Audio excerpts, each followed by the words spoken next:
name is Dan Seco. I'm a literary manager at Schemers Entertainment. A little bit about myself.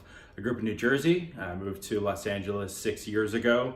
Previously worked as a school teacher doing Teach for America. I was a sports journalist covering Major League Baseball, NBA, and US soccer. Upon arriving in Hollywood, I worked my way up from unpaid intern to mailroom to talent desk, lit desk, coordinator, finally a consultant, and then most recently joining Gavin Dorman at Schemers as a literary manager last summer.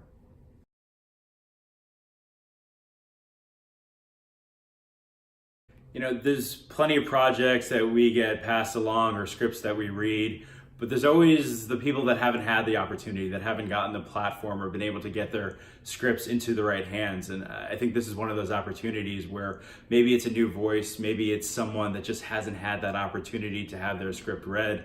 And we have the ability to, not only just take that script and sign them, but maybe even pass it along to our directors, take it to financiers, and really see the story go from something cool and interesting to actually a film you could see at the theater.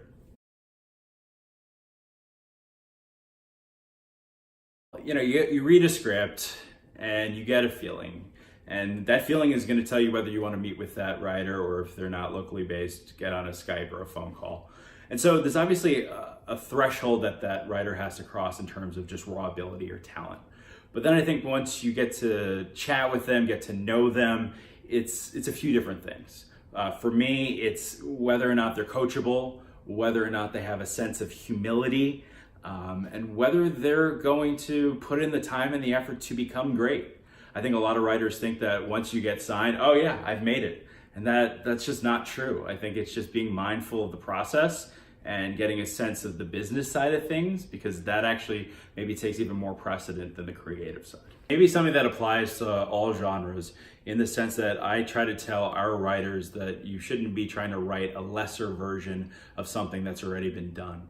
In the sense, oh, it's a poor man's version of Halloween, or it's Saw, or it's It. It's like, no, it could pull from a few different things, but the idea is you're introducing something new. You want to bring some urgency to the script and create the type of story that just demands to be told, the type of film that people want to line up to go to the theaters to see and really attract a widespread audience.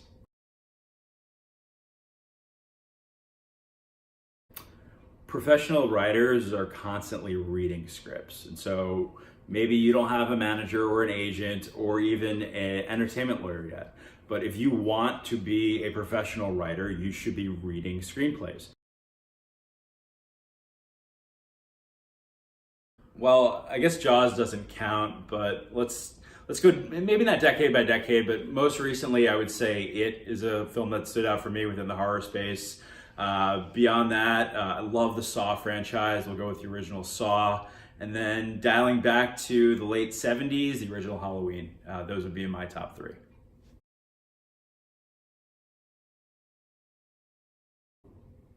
One horror film I'm really looking forward to seeing is Us. That's the kind of movie that I'm going to buy a ticket in advance. I'm going to probably go Thursday night. Jordan really raised the bar with Get Out, and I think having heard the buzz and seen the trailer, this one's going to be pretty special too.